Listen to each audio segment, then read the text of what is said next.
Welcome back, foodie friends. Remember the last episode when we accidentally made one of the worst dinners I think I've ever had in my life because of this cookbook? Well, I decided to go ahead and look into something a little bit similar that we also picked up from the same library book sale. So I only paid 32 cents for this one also.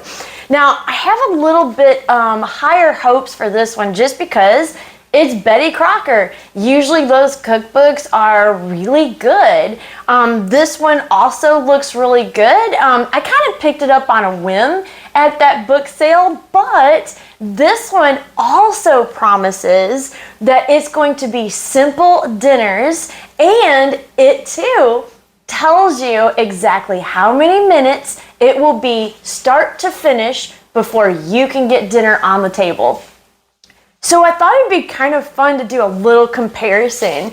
We had a stinker of a cookbook last time, but let's see if the same concept is done better by Betty Crocker. And now we will push that to the side and get to this cookbook. Let's go ahead and just take a quick look inside just so you can get a good idea of, if this is something you might want to pick up. I've seen this on eBay a few times, so you may be lucky and be able to get it for just a few dollars. Now this is the recipe that we're going to be doing, mostly because I already had a lot of the ingredients that was called for. So all I had to do was pick up the chicken and that was it.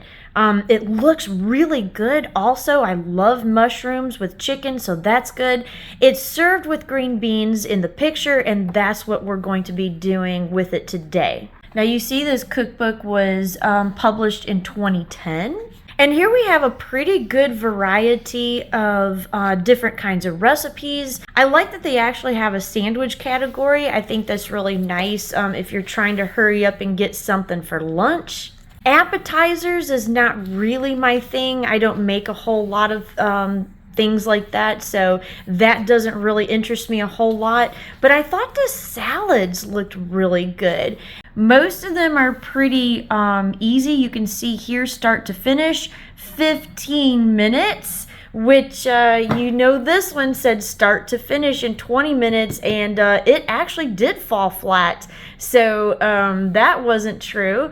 But we're gonna time this recipe, like I said, and see if this one is telling the truth also. You have some that go from just 10 minutes. There's some from 40 minutes, 30 minutes. So at least I feel like they're giving you a more honest representation of how long their recipes are going to take. I like the fact that it's got a soup section.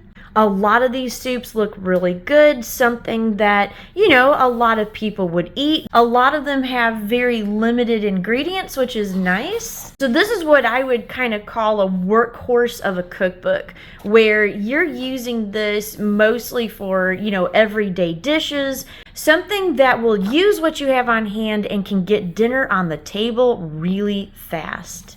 So there you go. There's just a quick look inside this cookbook to see if this is something that you might like to add to your collection. But now let's go ahead and cook and see if it tastes good and if it stays within the time it's stated. And I've got everything out that I'm going to need. I just have one minor substitution.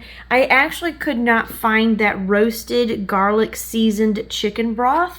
All I could find was plain, so I'm going to go ahead and add some garlic powder in there just to approximate the taste. Also, I will not be doing this step right here because I found thin sliced on sale already, so I do not need to do that. I think we've got everything set, so let's go ahead and get this started. All right, we're 4 minutes in and I'm making really good time. I've already got the chicken being dredged in the flour, salt, and pepper. I went ahead and also got my green beans started. My pan is heating up, so this is going to be ready to put in that skillet. All right, here we go.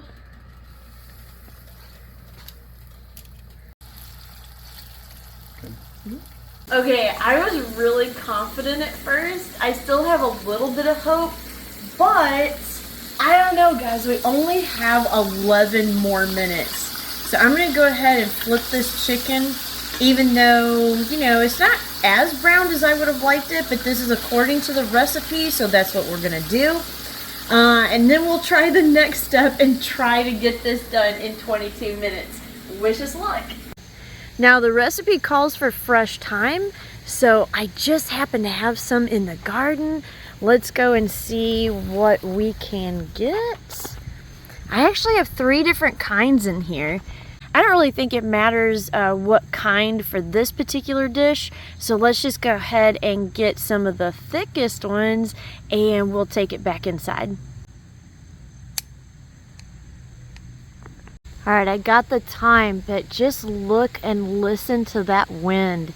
I think yet another storm is gonna come and batter us for a little bit this afternoon.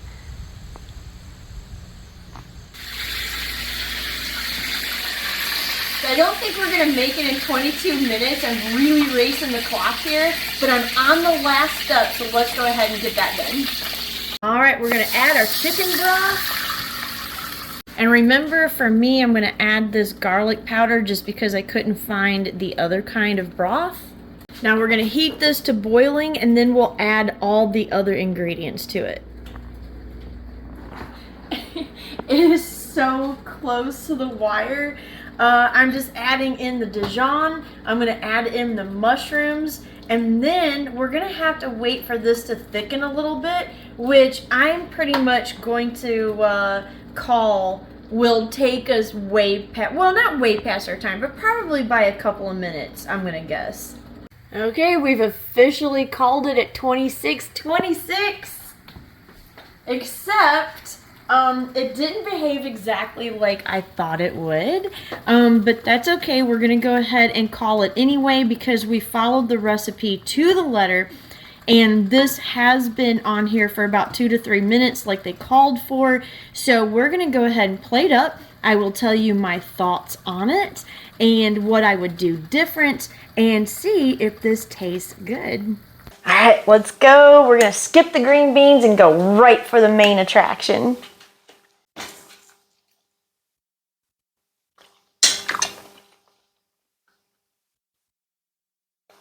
Okay, I'm pleasantly surprised. I think the flavor is very good. Yeah, I think I would put this up there. What would you say, about maybe a 4? Yeah. Like really good? The only caveat I would make is that it's a hair on the tough side. That could be the chicken, but it also could be because we tried to cook it really fast. Yeah, I think so too. I noticed, and now bear in mind, I did get the cheapest cut of sale meat. I was really excited when I saw that $4 price tag because, you know, a lot of meat's really expensive right now. So we've been trying to kind of go more towards budget, or I guess what you would call clearance meat, you know, when it's fixing to go like past the sale by date and they're just trying to get rid of it. So that could be. This isn't the brand I normally buy. Right. So yeah, or it could be just trying to hurry up and cook this thing. Right. You know, we might have toughened it up a little bit. But the overall taste. Overall flavor is really good. The flavor, unlike the last one, this dinner in a hurry is actually really good and something that you just want to kind of keep eating. Yeah. Now, I would put some caveats to that. You know, normally I would probably have a third thing on the plate, like maybe some bread, rice, you know, something like that. I would also add more mushrooms to this. I think, you know, I just kind of like a lot of mushrooms. That's personal preference. You don't have to do that. And I think it might actually be really good if you put a little cornstarch or potato starch in the broth and like make it a real true gravy, instead of just kind of like a really runny poured over because it was not going to thicken in the 2 to 3 minutes that they were calling for. It said slightly thickened, but still, if you're wanting that really good gravy consistency, I would go ahead and put a little bit of a thickener in there. Maybe some flour just to try to make up a good gravy. As for the time, our official time was 26 minutes and 26 seconds, which is past the 22 minutes that they say in here. However, I will caveat this, and I don't know if we said this in the other one before, but just in the nature of filming, we actually might be a little bit slower than we normally would if we're just cooking without cameras and stuff.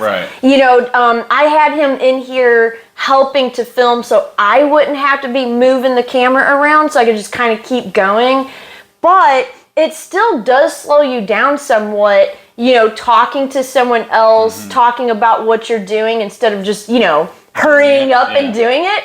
So you could technically shave a couple minutes off. It's still a pretty quick dinner to hurry up and get on your table if you need to. And it tastes good. You know, we said last time we would have forgiven that cookbook for going over the time if it tasted good, but it was the worst cardboard we'd ever put in our mouth. So we can kind of forgive this one a little bit just because it tastes good, you know, and it was still under 30 minutes. So that's still a pretty fast dinner. So overall, I'm happy I picked this up for 32 cents. Is it my favorite Betty Crocker that I've ever picked up? No, you know, because I tend to go more for the vintage Betty Crockers. Those are kind of my favorites. So, you know, I would skew more towards them to collect than I would some of the newer ones. But for 32 cents, you can't beat this. If you find it used in a yard sale or a used bookstore, I say go ahead and pick it up. If it's just a couple dollars, it's going to be worth it, you know, no matter if it's vintage or not.